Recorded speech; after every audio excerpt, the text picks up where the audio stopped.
네, 마지막 한 랭킹 BTS에 이어 블랙핑크에도 힌트집이라고 잡아봤습니다.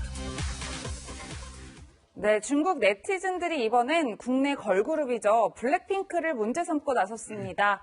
저희가 영상을 좀 준비해봤는데요. 함께 보시겠습니다. 네, 한국에 있는 한 동물원에서 촬영한 1일 판다 사육사 체험 영상입니다. 보시면요, 걸그룹 블랙핑크가요, 이렇게 판다를 만지는 모습이 영상으로 나가고 있는데요. 중국 네티즌들이 문제를 삼는 모습은 바로 이 맨손으로 판다를 만지는 모습입니다.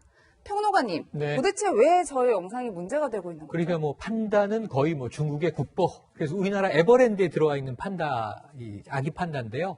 사실은 적어도 중국이 한중 우호 관계를 위해서 선물한 겁니다. 네. 허락이 있어야만 해외로 보낼 수가 있죠. 그래서 에버랜드에서 애지중지 잘 키우고 있는데 블랙핑크야 글로벌 스타 아니겠습니까? 그런데 1일 사육사 체험, 그 희귀한 동물인 판다와 하루를 함께 보내는 정말 훈훈한 장면인데 문제 장갑을 끼지 않았다. 방역과 지금 소독이 중요한데 판다를 위험에 빠뜨렸다 이거예요. 동물과 사람이 접촉할 때는요. 사람도 위험하지 않은 상황이 돼요. 지금 에버랜드에서 밝힌 것은 방역과 소독을 철저히 하고 이 블랙핑크가 판다와 함께하는 시간을 마련했다. 그래서 전혀 어떤 위생상 판다에게도 블랙핑크에게도 문제는 없다. 그런데 중국 네티즌들은 저 영상을 보고 지금 이 판다를 블랙핑크가 위험에 빠뜨렸다. 저는 좀 납득이 되지 않는 아주 일방적인 이 편견을 가지고 있는 공격이 아닌가 싶습니다. 왜냐하면 판다가 저 중국의 국보면 블랙핑크는 또 우리의 국보거든요.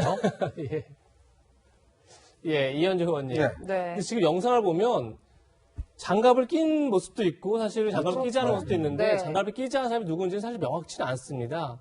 저 손이 누구 손이 정확히 명확치는 않은데 어쨌든 이런 문제까지 중국인들의 비난하는 게 과연 맞느냐 조금 전에 우리 최영일 평론가님도 얘기를 하셨는데 어떻게 보십니까? 그러니까 최근에 BTS RM이 한미 관계 또 중국 우리 6.25 전쟁 관련 이야기를 했다가 또 중국 측에서 뭐 네티즌들이 상당히 어떤 이 문제에 대해서 비난했지 않습니까?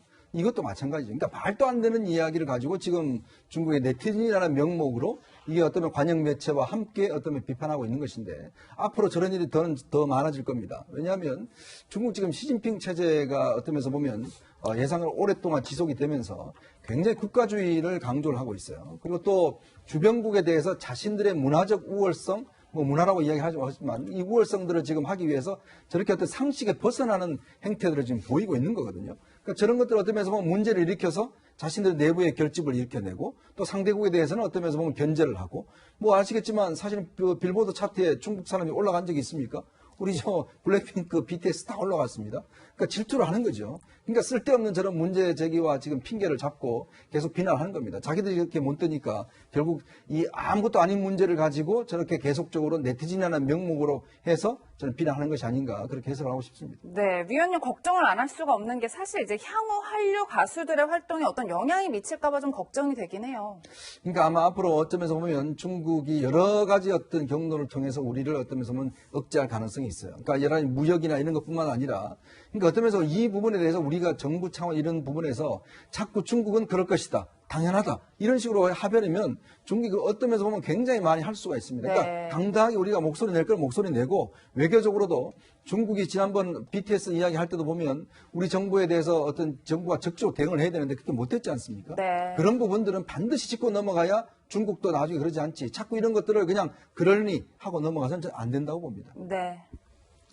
예, 평론가님. 그런데 네. 중국 게임 회사가 한복 아이템을 출시했다가 또 중국 누리꾼들의 네. 비판에 한국 서비스 중단했다. 네. 이건 또 이거 참. 무슨 일인가요? 그러니까 중국의 게임 회사인데 우리나라 유저, 한국 유저를 끌어들이기 위해서 한복 아이템을 만들어낸 거예요. 그러니까 중국의 네티즌이 아니 한복은 우리나라 고유의 복식인데 이게 왜 한국의 것이냐라고 문제 제기를 한 거예요. 예. 이 서비스를 중단했는데 우리나라 사람들이 한복은 우리 것이다 그랬더니 중국 누리꾼들이 여기에 대한 또 반박을 하기 시작했습니다. 물론 중국에 가보신 분들은 위안 아래 각이라는 단위가 있잖아요. 이각짜리 지폐에 조선족 여인이 있어요. 한복을 입은 장면이 중국의 화폐에 들어있어요. 네. 하지만 중국 안에 소수민족으로 우리 조선족이 있지만 이 대한민국과 한반도에 우리가 살아왔던 민족의 역사를 생각해 보면 한복이 도대체 어느 나라 겁니까? 동북공정 이후에 뭐 예를 들면 김치가 중국 음식이다 이런 주장하는 식으로 아리랑은 뭐 중국의 노래이다. 이런 식으로 좀 말도 안 되는 역사 왜곡 주장을 하는데 중국 내에서 이런 건 좀 자제시켜줘야 되는 거 아닌가 싶습니다. 예. 네, 오늘 연예계 소식까지 짚어봤습니다. 저희가 준비한 소식은 여기까지입니다. 세 분과 여기서 인사드리겠습니다. 고맙습니다.